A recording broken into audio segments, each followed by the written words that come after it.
2025년 8월 24일 주님의 날 예배를 하나님께 드리겠습니다. 성경 찬송 맨 앞의 세번역 사도신경으로 신앙 고백하겠습니다. 저는 전능하신 아버지 하나님 천지의 창조주를 믿습니다. 저는 그분의 유일하신 아들 우리 주 예수 그리스도를 믿습니다.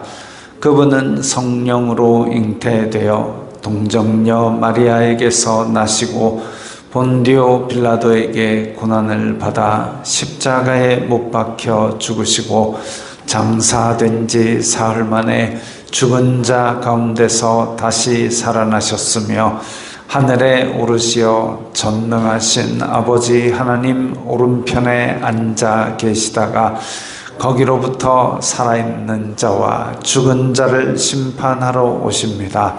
저는 성령을 믿으며 거룩한 공교회와 성도의 교제와 죄를 용서받는 것과 몸의 부활과 영생을 믿습니다. 아멘. 이 시간에는 일주일 동안 살면서 하나님 뜻대로 살지 않았던 것을 각자 목소리로 회개하는 기도를 다 함께 드리겠습니다. 거룩하신 아버지 하나님 감사합니다. 저희들에게 예배할 수 있는 은혜를 주시니 감사합니다. 주여 불쌍히 여겨 주시옵소서. 저희들은 죄인입니다. 이 세상 속에 살면서 세상이 주는 육신의 정욕, 안목의 정욕, 이생의 자랑을 따라 살았던 것을 용서하여 주시옵소서. 저희들의 마음으로, 저희들의 입술로 탐욕과 악독을 바라였던 것을 용서하여 주시옵소서. 저희들이 이 예배를 통하여 죄 용서받은 기쁨을 회복하게 하시고 저희 속에 정직한 영을 새롭게 하시고 저희가 이 세상 속으로 다시 나아갈 때에 똑같은 죄에 다시 넘어지지 않을 수 있도록 새 힘을 불어넣어 주시옵소서. 저희들이 이렇게 주님 앞에 저희 죄를 고백할 때 저는 미쁘시고 의로우사 죄를 모든 허물에서 깨끗게 하시는 주님을 믿사오니 저희들에게 자비를 베풀어 주시옵소서. 예수님 이름으로 기도드리옵나이다. 아멘. 찬송가 32장 하시면서 봉헌하겠습니다.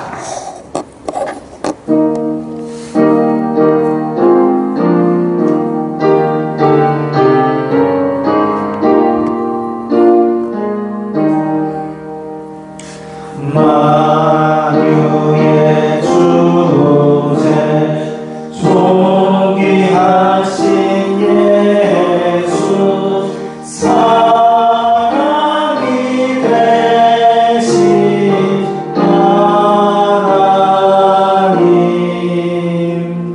나 사모하여 영원히 섬길 내 영광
거룩하신 아버지 하나님 감사합니다. 저희들에게 일용할 양식을 주시고 때에 따라 필요한 은혜와 은사로 채워주시니 감사합니다. 주님의 은혜 감사하여서 값진 예물을 드렸사오니 기쁘게 받아주시옵소서. 이 예물이 쓰이는 곳마다 아버지 하나님의 영광이 나타나고 예수 그리스도의 사람 살리는 복음이 전파되게 하여 주시옵소서. 저희들에게 일상에 필요한 것이 물질이고 그러하오니 저희들이 물질로 시험 들지 말게 하시고 저희들에게 주시는 물질들을 주님의 뜻대로 잘 사용하여서 물질로도 아버지께 영광 돌리게 하여 주시옵소서. 예수님 이름으로 기도드리옵나이다. 아멘.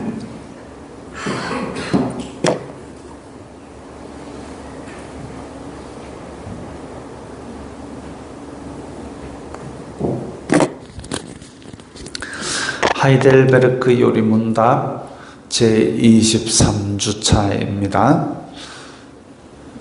함께 읽겠습니다. 이 모든 것을 믿는 것이, 지금 이 모든 것이라는 것은 앞에서 우리가 했던 앞에 문답 사도신경에 대한 사도신경에 나오는 내용들입니다. 성부, 성자, 성령 하나님에 관한 내용들, 그것들을 믿는 것이 당신에게 지금 어떤 유익을 줍니까? 그리스도 안에서 나는 하나님 앞에 의롭게 되며 영원한 생명의 상속자가 됩니다. 오직 당신은 어떻게 하나님 앞에서 의롭게 됩니까? 오직 예수 그리스도에 대한 참된 믿음으로만 됩니다.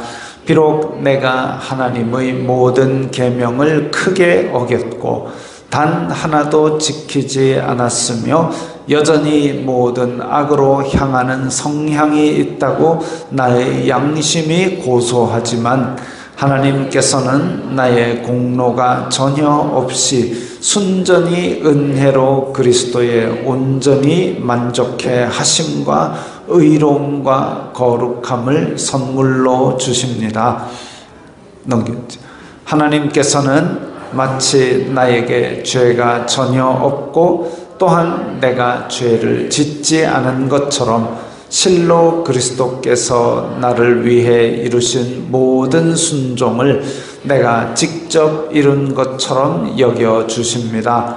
오직 믿는 마음으로만 나는 이 선물을 받습니다. 당신은 왜 오직 믿음으로만 의롭게 된다고 말합니까?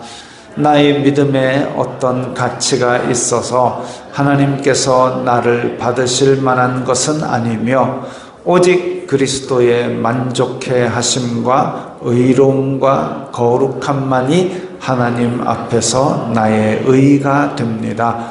오직 믿음으로만 이 의를 받아들여 나의 것으로 삼을 수 있습니다. 아멘. 그래서 예수 그리스도께서 우리를 구원하셨다라는 그것을 믿는 믿음. 그래서 기독교는 오직 예수가 가장 중요한 것이고 우리가 기도할 때에도 예수님 이름으로 기도합니다. 그 말이 꼭 들어가는 이유가 바로 이런 이유 때문입니다. 찬송가 279장입니다.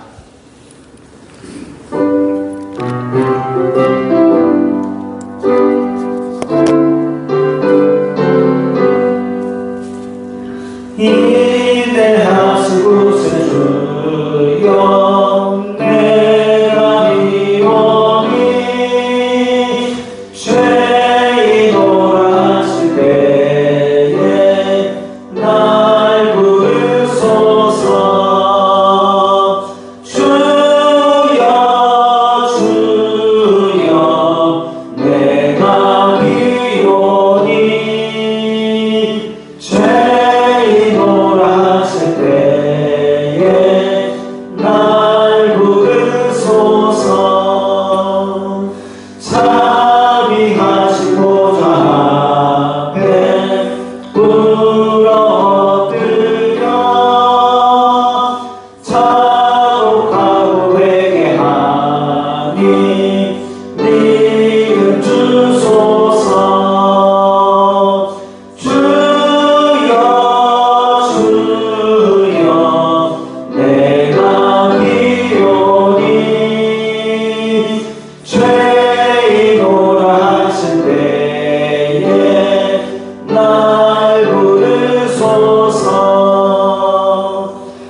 54장입니다.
하나님의 형상을 따라 각기 다른 그릇으로 지음을 받아 주님 서시기에 합당한 그릇들을 통해 세상의 빛과 소금의 역할을 감당하도록 은혜와 능력을 대해주시는 성삼일체 하나님, 존귀와 영광과 찬송을 받으시옵소서. 매일매일 영적으로 육적으로 세상과의 싸움에서 치열하게 싸워나가는 저희들을 주님의 눈동자같이 지켜주시고 믿음의 자녀로서 담대하게 이겨나가게 하여 주심을 감사합니다. 세상이 주는 기쁨과 즐거움의 넓은 길이 아니라 하나님께서 기뻐하시는 거룩한 좁은 길로 살아가는 저희들이 다 되게 하여 주시옵소서. 오늘도 복된 주님의 날 우리 각자에게 주님께서 예비하신 은혜를 부어주시고자 예배의 자리로 인도하여 주심을 감사합니다. 우리의 중심이 하나가 되어 하나님께서 베풀어 주신 은혜를 마음껏 찬양하며 감사와 기쁨이 충만한 이 예배의 시간이 되게 하여 주시옵소서. 예배를 통해 하나님의 살아있는 말씀을 통해 우리의 죄를 깨달으며 진정한 회개로 말미암아 하나님과의 관계가 사랑과의 관계가 바로 세워져 나가는 은총을 베풀어 주시옵소서. 하나님의 구원에 계획하신 가운데 내리교회를 이 땅 위에 세워주시고 깡시는 목사와 성도들이 한마음 한뜻으로 우리를 위해 십자가에서 피를 흘리시고 죽기까지 사랑한 주님의 그 은혜를 감사하며 복음의 귀한 도구로 살아가게 하여 주심을 감사합니다. 주님의 보혈의 능력과 은혜가 늘 함께하고 있다는 믿음의 확신을 가지고 담대하게 우리에게 맡겨주신 직분과 세상에서 살아가는 지금의 자리에서 흔들림 없이 잘 감당하도록 성령 충만으로 인도하여 주시옵소서. 오늘도 이 시간 강대상에서 선포되어지는 하나님 말씀에 성령의 능력을 더해 주시사 나 자신에게 주어지는 하나님의 말씀의 음성을 똑바로 제대로 잘 듣고 마음에 온전히 새겨 순종의 삶으로 열매를 맺어 나가는 귀한 이 시간이 되게 하여 주시옵소서. 노하기를 더디하시며 자비하신 아버지는 지금의 대한민국을 불쌍히 여겨 주시옵소서. 세상 방법과 세상의 지혜로 어떻게 하든지 끼워 맞춰 살아가고자 애를 쓰고 있는 지금의 대한민국을 불쌍히 여겨 주시옵소서.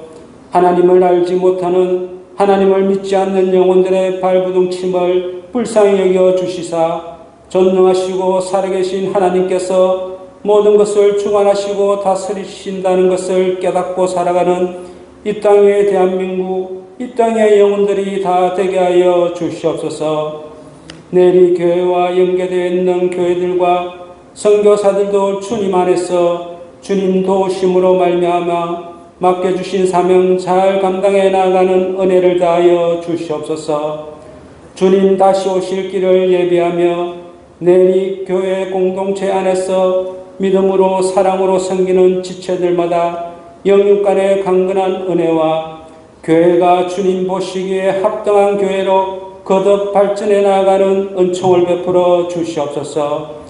여전히 무더운 날씨 속에서 수고하고 고생하는 성도들의 안정과 건강을 지켜주시고 섬기는 가정과 직장과 사업장에 한결같이 신실하신 주님의 은혜가 늘 함께하여 주시옵소서. 예수님의 이름으로 기도드리옵나이다. 아멘.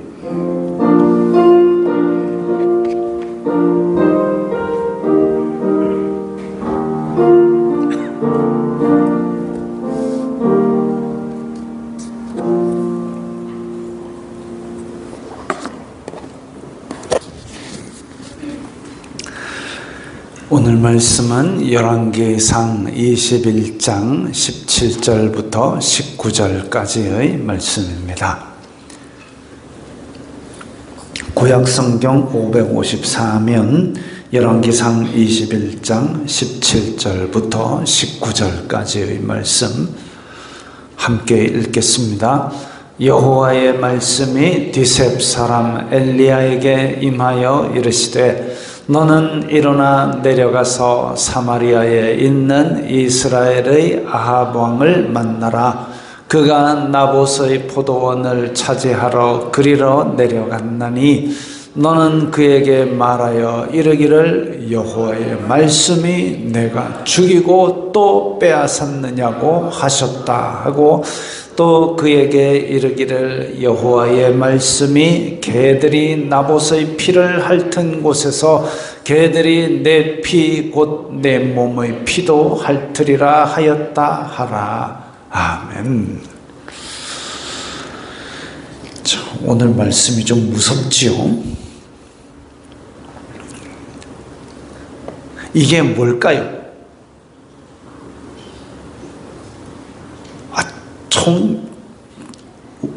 총 잘 모르시죠? 대한민국에서는 이런 거 가까이 안 하는 게 좋습니다. 이 총에 저 가운데 있는 거 저거 땡기면 총알 나가는 게 저게 방아쇠입니다. 방아쇠.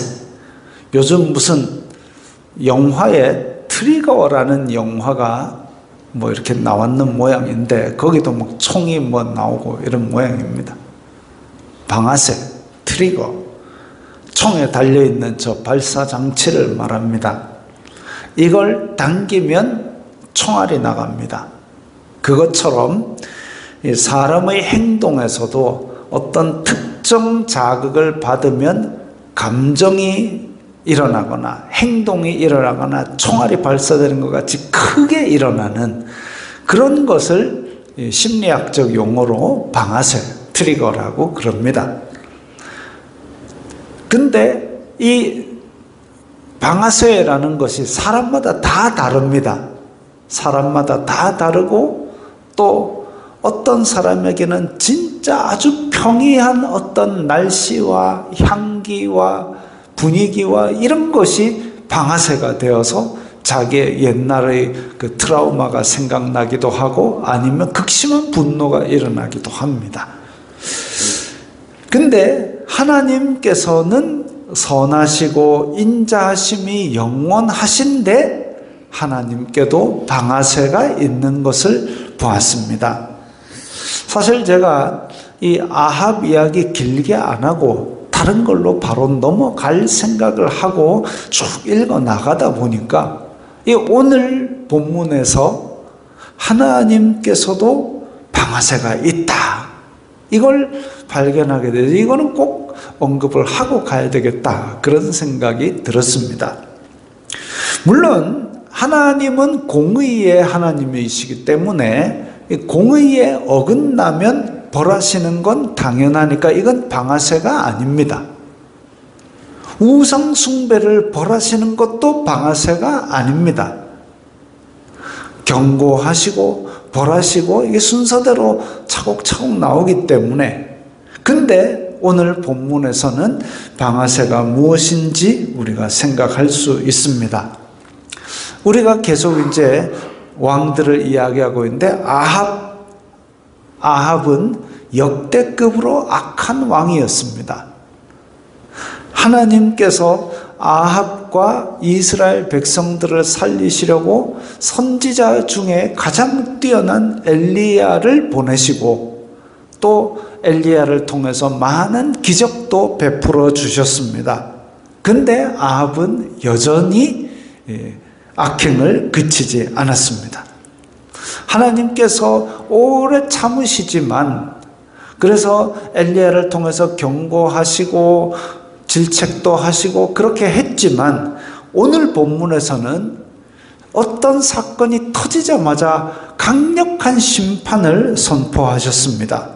하나님께서 도저히 못 참으신 그 사건이 바로 나봇의 포도원 사건입니다. 나봇이란 사람은 아합의 궁전 근처에 포도원을 가지고 있었는데 아주 좋은 포도원이었습니다. 혹시 제가 지난주에 얘기한 그 요 옆에 길가에 포도 혹시 지나가다 냄새 맡아 보셨습니까? 이게 그 옆으로 싹 지나가면 포도 냄새가 확 나옵니다. 물론 저희 내리교회 앞에도 무화과 나무가 있었는데 무화과가 열릴 때쯤 이게 달달한 냄새가 확 풍기니까 개미도 와서 먹고 새도 와서 먹고 새들은 참 희한하죠. 한 과일이 있으면 그걸 끝까지 안 먹고 한 입도 먹고 한 입 먹은 건 손은 안 댑니다. 걔들은 손이 없죠 참. 근데 다른 무화과가 열리면 또 이놈은 한 입 먹은 거 지 먹던 거 안 먹고 또 거기 가서 새거 폭지릅니다. 그래가지고 잘 익을 만할 무렵에 개미가 안 들어오게 막고 새가 안 들어오게 막고 이렇게 하지 않으면 뭐 알아서 저거들끼리 다 먹습니다. 그리고 이제 적당히 익어가지고 겨우 살아남았다 싶으면 또 길 가는 분들이 또 잡수습니다. 근데 포도도 그렇습니다. 포도도 지금 향긋한 냄새를 막 풍기고 이렇게 할 때에 이걸 두면 이제 그 달달한 냄새를 맡은 곤충들도 오고 새들도 오고 뭐 알아서 뭐 잘 먹습니다. 이 포도나무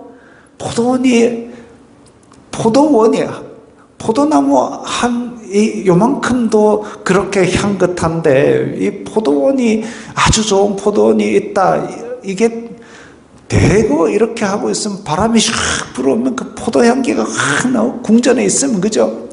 밤 11시에 라면 끓이는 냄새 맡은 것처럼 그때는 라면이 없었으니까 아합에게 그냥 향긋한 냄새가 확 들어오면은 야 이게 무슨 냄새냐 창가에 딱 가보니까 나봇의 포도원에 그냥 포도가 주렁주렁 맺혀가지고 야 그래가지고 저 머리에 황금색 관을 쓴 게 아합이겠죠. 내 포도원을 나에게 주어 채소밭을 삼게 하라. 이건 또 뭔 심술인지 모르겠습니다. 내가 그 대신에 그보다 더 아름다운 포도원을 내게 줄 것이요 만일 내가 좋게 여기면 그 값을 돈으로 내게 주리라. 네 포도원을 나에게 넘겨라. 그러면 내가 다른 곳에 있는 포도원 좋은 거 너한테 줄게. 아니면 내가 돈으로 줄게. 아합이 지금 그렇게 한 겁니다. 부당한 요구지요. 포도농사 잘 짓고 있는데 저걸 갈아엎어가지고 채소밭으로 만든다는 것도 억지지만 이스라엘 자손들은 애시당초에 약속의 땅에 들어올 때 모든 땅은 여호와의 것이다. 이스라엘 각 가문에게 제비 뽑아 나누어 주어서 너희들이 경작해라. 그게 율법의 바탕입니다. 그래서 50년째 희년이 선포되면 혹 가난해서 땅을 다른 사람에게 파는 사람이 있다 할지라도 다 원래 제비 뽑았던 자기 땅으로 다 돌아가라고 그렇게 돌려주게 되어 있습니다. 근데 왕이 저 땅 나한테 달라? 이 부당한 요구지요. 왕이면 희년을 잘 지키게 해 주어야 하는데 왕이 땅을 달라고 하는 것은 이스라엘에는 부당한 요구입니다. 나봇은 당연히 거절했죠. 왕이요, 그건 부당합니다. 근데 왕이 뭐가 아쉬워서 그런지 이해할 수 없습니다. 포도밭이 탐나면, 포도가 탐나면 나봇 너는 앞으로 왕에게 들어오는 모든 포도를 네가 납품하여라. 그럼 되지 않습니까?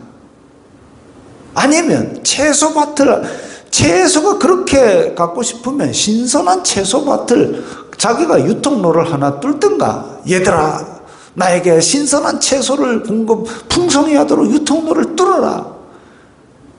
만약 이게 지금 왕이 뭐가 아쉬워서 그 포도밭을 내놓으라 하는지 모르겠습니다. 채소밭이 왕에게 왜 필요합니까? 고대 왕은 정년도 없고 은퇴도 없었습니다.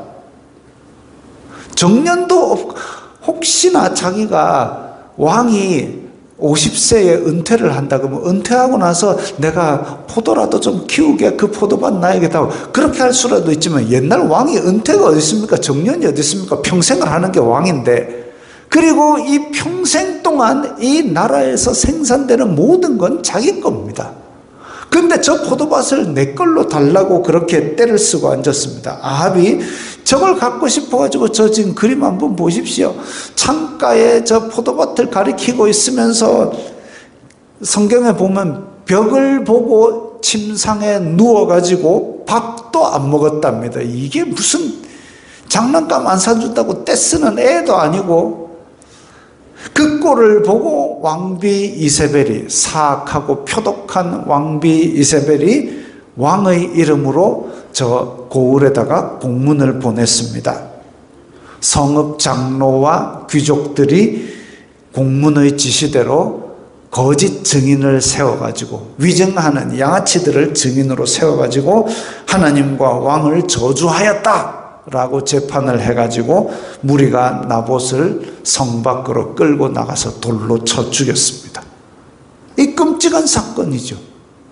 근데 왕과 이 장로들 이 말고는 이렇게 거짓으로 증인을 세우고 나봇을 죽인 얘기를 모릅니다.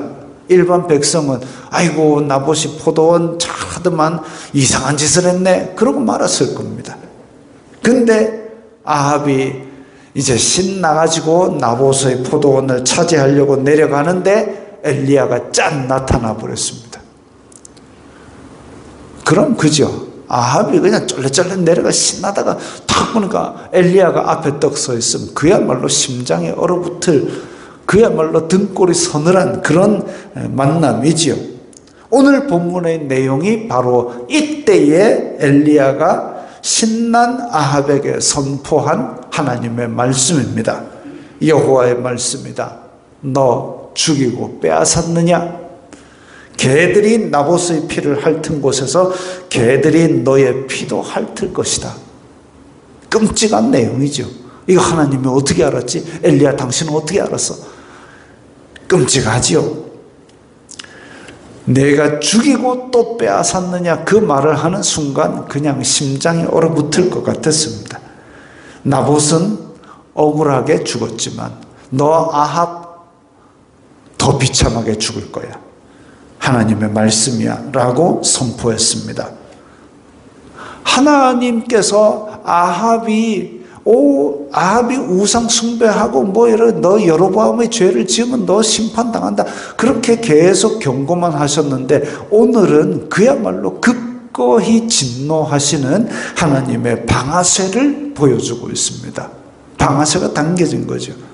하나님의 방아쇠는 그래서 성경을 앞뒤로 쫙 통틀어 보면 크게 두 가지가 있는 것을 알 수 있습니다. 첫째, 약자가 고통받는 것입니다. 성경에서 보통 약자다 이러면은 객과 고아와 과부. 그래서 하나님께서는 객과 고아와 과부의 하나님이다라고 스스로 말씀하셨습니다. 객은 나그네입니다. 나그네는 자기 처소도 없고 그야말로 의지할 때도 없고 하소연할 때도 없는 그런 약자입니다. 권력도 없고 돈도 없고. 나그네는 지금 한국으로 치면 이주 노동자들 대표적으로 그렇게 생각할 수 있죠. 이주 노동자들. 전에 새벽 기도회 마치고 교회를 나서면 다른 나라에서 온 젊은이들이 저쪽에 그 농사 짓는 곳에 뒤에 미나리밭에 일하러 가곤 했는데 그런 사람들이 객입니다. 여행객이 객이 아니에요. 여행객은 돈도 많고 시간도 많고 권력도 많고 여행객은 객이 아니고 그야말로 의지할 데도 없고 하소연할 데도 없는 사람들. 왜? 이스라엘 자손들이 이집트에서 노예살이 할 때 자기 본향 땅을 떠나서 먼 타국에 가서 일할 때 서러웠기 때문에 하나님께서는 그 객을 대변해 주신다라고 말씀하셨습니다. 근데 우리나라에서도 저렇게 이주 노동자들 많이 있는데 우리나라도 옛날에 1910년대에 많은 사람들이 만주로 하와이로 건너가지고 농장에서 아주 힘들게 일한 역사가 있지 않습니까? 그렇게 힘들게 일해놓고 또 우리나라에 지금 이제 좀 살게 됐다고 우리나라에 건너온 이주 노동자들에게 가혹하게 대하고 임금 떼먹고 이게 분명히 하나님 앞에 죄로 손꼽히고 있는 짓입니다. 문제가 많죠. 하나님께서는 객을 대변해 주신다고 하셨습니다. 또 고아는 보호자가 없는 아이들을 말합니다. 아이들은 약하고 순진합니다. 그래서 바른 보호자가 필요합니다. 이 장면은 세월호 장면입니다. 안내방송, 현재 위치에서 절대 이동하지 마세요. 움직이지 마세요. 움직이면 더 위험해요. 움직이지 마세요. 선실에 가만히 있으라니까 죽을 위험이 있는데도 선실에 가만히 있었습니다. 안타까운 일이죠. 이렇게 애들이 순진합니다. 이 순진한 아이들.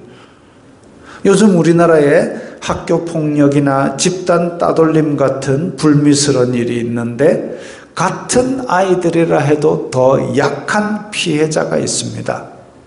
이런 아이들, 순진한 아이들, 정말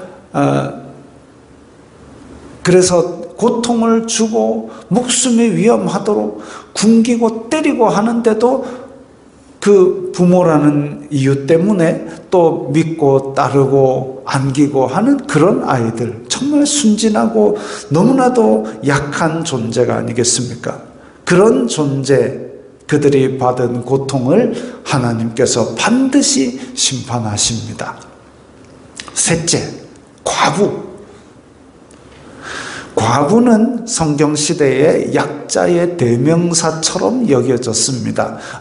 지금 그림에 나온 저분들이 과부란 얘기는 아니에요. 저 그림은 밀레의 이삭줍기라는 그림인데 그건 성경시대도 아니고 완전 다른 겁니다만은 왜 저걸 해놨느냐. 룻기에서 나오미가 모압 땅으로 갔다가 도저히 살 길이 없어서 남편 다 잃고 자식 다 잃고 다시 고향 땅으로 돌아왔을 때에 경제 기반이 없습니다. 뭐 먹고 살지 모르겠습니다. 그래서 어떻게 하느냐? 저 남의 밭에 가서 이삭 줍기 해가지고 그걸로 먹고 살았지요.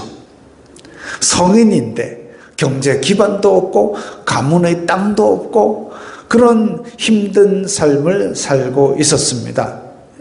그리고 이 성경시대 전체적으로 그 시대상, 사회상, 문화상으로 아주 연약한 사람들이죠. 근데 그런 사람에게 억울하게 눈물 흘리는 일을 만들면 설령 객과 고아와 과부가 하나님을 믿는 백성이 아니라 해도 하나님께서는 분명히 세고 계십니다.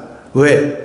하나님 형상대로 만들어진 존재를 무시하고 압제하고 이런 걸로 인해서 고통을 주었기 때문에 하나님께서는 진노하십니다.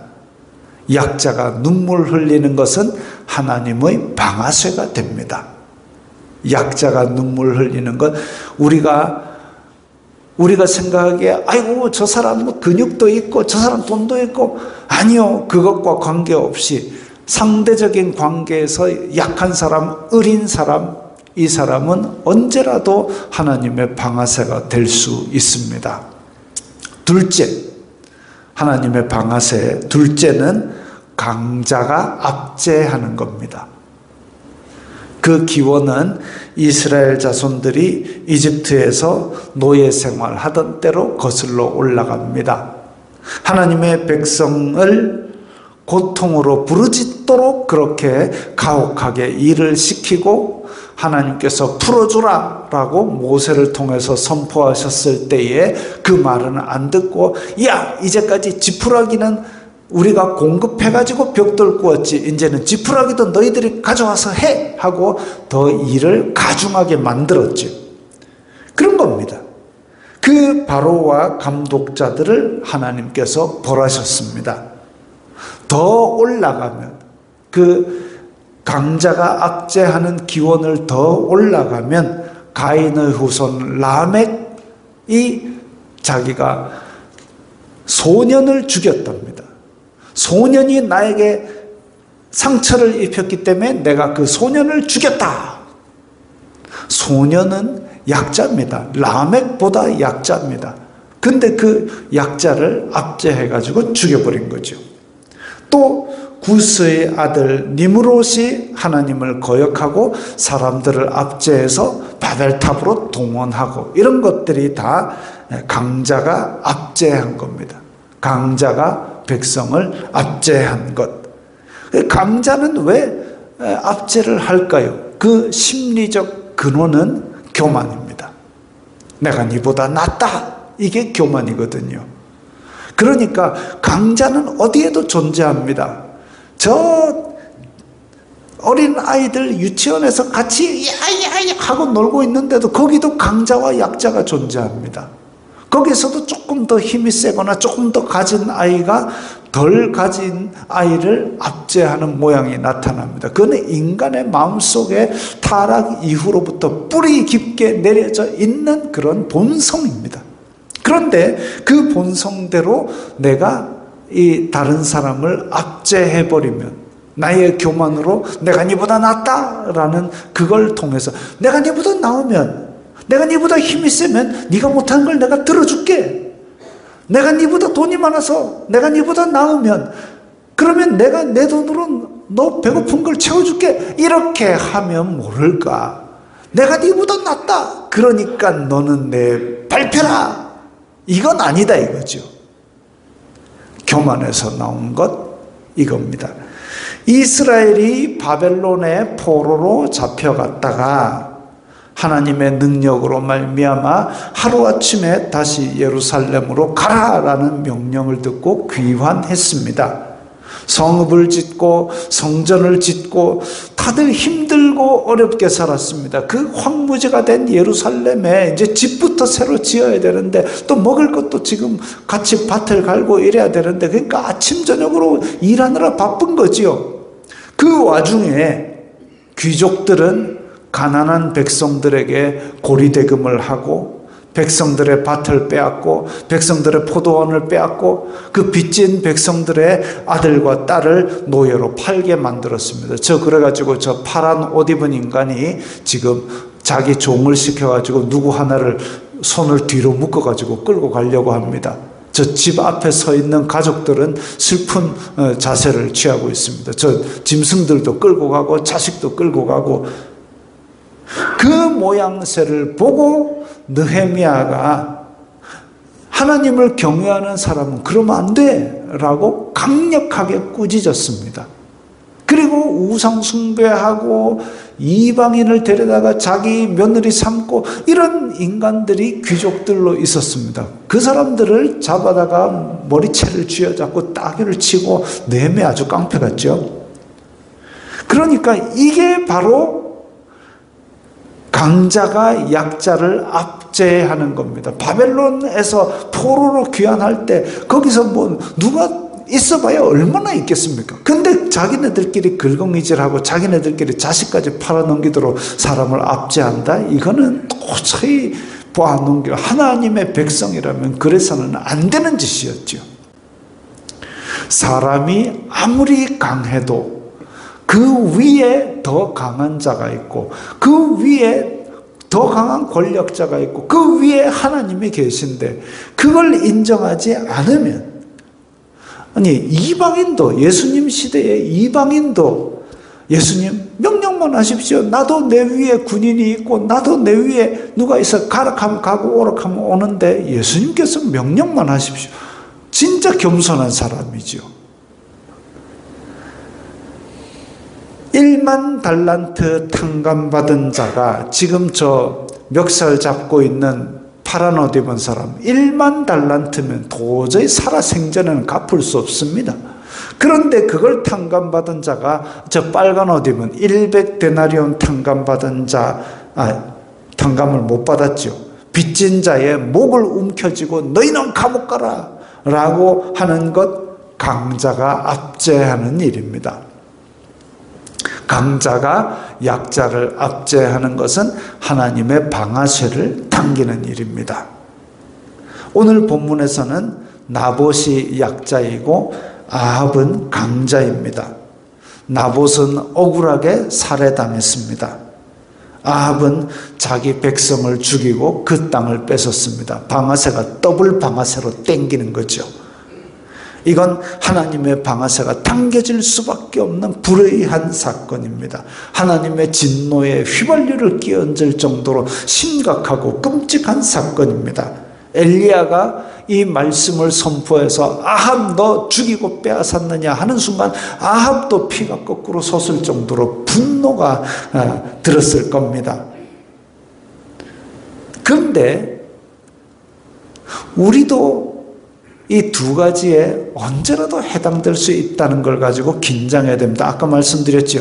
타락한 이후 인간의 본성에는 언제라도 내가 약자를 압제하려고 하는 그 교만이 자리 잡고 있습니다. 그래서 조심하지 않으면, 경계하지 않으면 언제라도 내가 강자가 되어서 그 교만으로 약자를 압제할 수 있습니다. 말로써 사람을 상처 줄 수도 있고 행동으로 내가 교만하여서 상대방을 무시하는 그런 모양새가 될 수도 있습니다. 조심해야 되는 거죠. 근데 오늘 이 나봇 사건에 반전이 있습니다. 아합이 이 모든 말씀을 들을 때에 그의 옷을 찢고 굵은 배로 몸을 동이고 금식하고 굵은 배에 누우며 풀이 죽어 다니더라. 아합이, 그 사악한 아합이, 하나님께서 너 이제 개들이 네 피를 핥고 너는 비명 행사할 거야 하니까 그야말로 가장 낮은 자세로 회개하고 풀이 죽어 다녔답니다. 왕은 항상 어디에나 허리를 꼿꼿이 펴고 고개를 들고 다니는 게 나라의 위신도 그럴 건데, 이래가지고 왕이 쪼그랗게 이러고 다니고 이러고 밥도 굶고 이러고 있으니까 여호와의 말씀이 디셉 사람 엘리야에게 임하여 이르시되 아합이 내 앞에서 겸손이 낮아진 걸 보느냐? 그가 내 앞에서 겸비함으로 내가 재앙을 저의 시대는 내리지 아니하고 그의 아들의 시대에야 집에 재앙을 내리리라. 이야, 저 사악한 아합이 저렇게 금식하며 슬퍼할 정도였습니다. 여호와께서 내가 재앙을 집행유예해 주겠다 하셨습니다. 하나님의 방아쇠가 두 개가 동시에 당겨질 만한 악한 일을 했는데도 회개하니까 집행유예해 주셨습니다. 살 길을, 여유를 다시 주신 것이지요. 엘리야가 이 말씀을 선포하면서 이 말씀을 다시 아합에게 전하러 가면서 엘리야가 저 같은 사람 같으면 다시 혈압이 올랐을 겁니다. 아니 하나님, 왜 이 죽일 놈을 참아주십니까? 나봇의 피값은 어떡합니까? 포도원은 어떻게 되는지 모르겠습니다. 어쨌든 그 억울한 사람이 저 회개한다고 그 사람이 살아나는 것도 아니고 죄가 쌓여가지고 그 정점에서 저 나봇을 죽이고 저렇게 탐욕을 했는데 저런 인간이 지금 심판까지 선포했는데 그 회개 며칠 했다고 저걸 살려줘요? 라고 따지고 싶은 마음이 제 마음입니다만은 저는 얼마나 의로워서 이러고 있는가는 모르겠습니다. 단지 아합보다 조금 제 생각이 좀 나은 것 같아요. 그래서 지금 막 아합 죽일 놈 이러고 있는지 모르겠지만 하나님께서는 니나 가나 하고 이렇게까지 인자하시고 자비가 한없으십니다. 근데 이걸 엘리야는 아무 말도 안 했고, 근데 이걸 실제로 따진 선지자도 있긴 있습니다. 누굴까요? 요나입니다. 요나. 성경에서 제일 삐딱한 선지자 요나. 여호와께 기도하여 이르되 여호와여, 내가 고국에 있을 때에 이러하겠다고 말씀하지 아니하였나이까. 지금 요나는 자기의 적국 아람의 수도 니느웨의 심판을 선포하러 갔습니다. 그래가지고 심판을 선포하는 동안은 너가 죽는데 하나님이 너가 뭐라한데 딱 죽어라 이러고 돌아다녔는데 그 말이 니느웨 왕의 귀에 들려서 온 백성이 금식하고 죄를 뒤집어 쓰고 회개를 한 거죠. 그러니까 하나님이 살려준 겁니다. 그러니까 요나가 기분 나빠가지고 아이고 그래가지고 내가 다시스로 내가 도망친데 하나님께서 나를 잡아가지고 일로 와가지고 주님께서는 은혜롭고 자비롭고 노하기를 더디하시며 인내가 크시니 이거는 하나님을 찬양하는 게 아니라 하나님을 비꼬고 앉았습니다. 지금 아이고 대단히 너그럽습니다 하나님. 예, 이런 겁니다. 지금 말투가 뜻을 돌이켜 재앙을 내리지 아니하시는 하나님인 줄 내가 인제 알겠네요. 아이고 자비롭습니다. 대단하십니다. 이러고 있습니다. 요나 아주 삐딱하지요. 여호와여 원하건대 이제 내 생명을 거두어 가소서. 사는 것보다 죽는 것이 내게 나음이니이다. 지금 이 니느웨 멸망하라고 딱 선포 다 해놓고 그 다음에 성 밖에 나가고 언덕 위에서 이제 소돔과 고모르처럼 불 떨어져 갖고 니느웨 폭삭 망해라고 위에서 망해라 이러고 앉았다가 하나님께서 용서해 준다 그러니까 지금 열받아 가지고 하나님께 저렇게 농성을 부리고 있습니다. 참 인간 저와 비슷하지요. 자, 여러분 점심 소화 안 되실까 봐 말씀드리면 아합은 집행유예 받은 이 기회를 걷어차버리고 결국 저 심판을 고스란히 선포된 대로 받아버립니다. 나중에 읽어보십시오. 22장 읽어보십시오. 많은 죄인들은 다시 받은 기회를 놓칩니다. 가룟 유다에게서도 예수님께서 끝까지 손을 내미셨는데 그걸 놓쳤습니다. 받은 사람도 있습니다. 베드로 예수님을 부인하고 저주까지 했지만 예수님께서 다시 불러들이셨지요. 그걸 잡았습니다. 은혜지요. 은혜의 때에 은혜를 붙들어야 됩니다. 그래서 믿음의 선배들은 가능한 한 죄를 안 지으려고 죄와 싸우되 피 흘리기까지 싸웠고, 실수했으면 하나님께서 베푸시는 은혜와 자비의 기회를 놓치지 않기 위해서 배나 노력했습니다. 배나 노력하지 않으면 그걸 붙들고 내가 유지하려면 자꾸 옛날 생각이 나고 그래서 힘든 거죠. 바울 보십시오. 예수님 믿는 사람 다 잡아 죽이고 다니다가 그걸 돌이키고 나서 배나 노력하는 그런 사람이 되었지 않습니까? 하나님의 방아쇠는 첫 번째, 약자가 눈물 흘리는 것. 두 번째, 강자가 그 힘으로 남을 괴롭히는 것. 그래서 예수님께서도 내가 새 계명을 너희에게 주노니 서로 사랑하라. 또 누군가가 계명 제일 큰 거 뭡니까? 내 마음과 목숨과 뜻을 다하여 하나님을 사랑하고 둘째는 그와 같으니 내 이웃을 내 몸과 같이 사랑하라. 이것이 율법과 선지자의 강령이니라. 우리끼리 서로 사랑하라는 것이 바로 하나님의 우리에게 향한 뜻이고, 그 뜻을 뒤집는 방아쇠를 당기면 하나님은 불같이 진노하십니다. 불같이 진노하신다 할지라도 우리가 회개하면 다시 기회를 주시는 하나님의 자비. 하나님은 자비하시다. 우리를 절대 포기하지 않으신다. 그 자비를 꼭 잊지 마시기 바랍니다. 이 말씀을 생각하면서 우리 다 함께 결단하는 기도를 드리겠습니다. 거룩하신 하나님 아버지 감사합니다.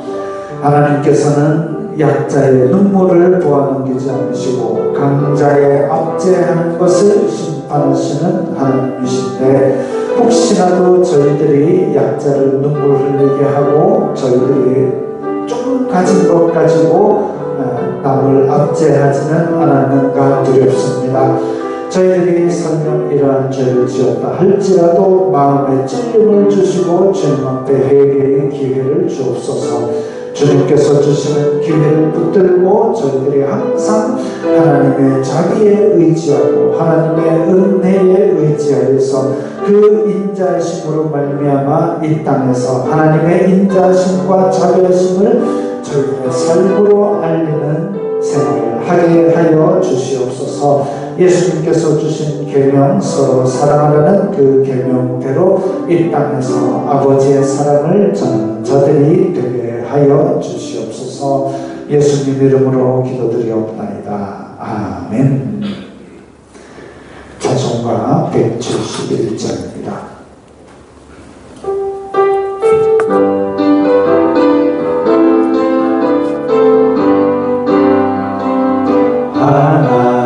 하나님의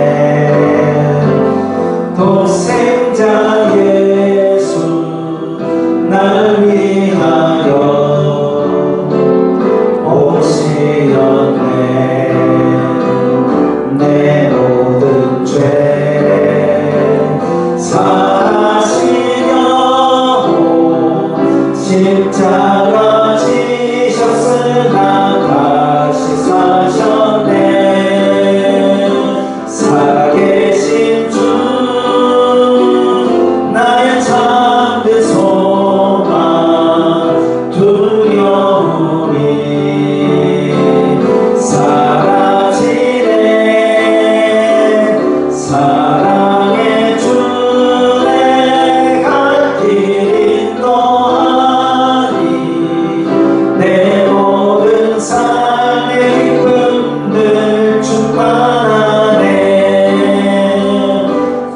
안에서 거듭난 우리 기뻐하며 찬양하리. 가슴 속에 넘치는 확신, 우리의 가는 길에 소망 넘치네. 살아계신 주 나의 참된 소망, 두려움이 사라지네. 사랑의 주 내 갈 길 인도하리. 내 모든 삶의 기쁨 늘 충만하네. 선한 싸움 다 마친 후에 우리 주님 배우리라. 사망 권세 다 물리치고 주님이 다스리니 영광 넘치네. 살아계신 주 나의 참된 소망, 두려움이 사라지네. 사랑의 주 내 갈 길 인도하리. 내 모든 삶의 기쁨 늘 충만하네.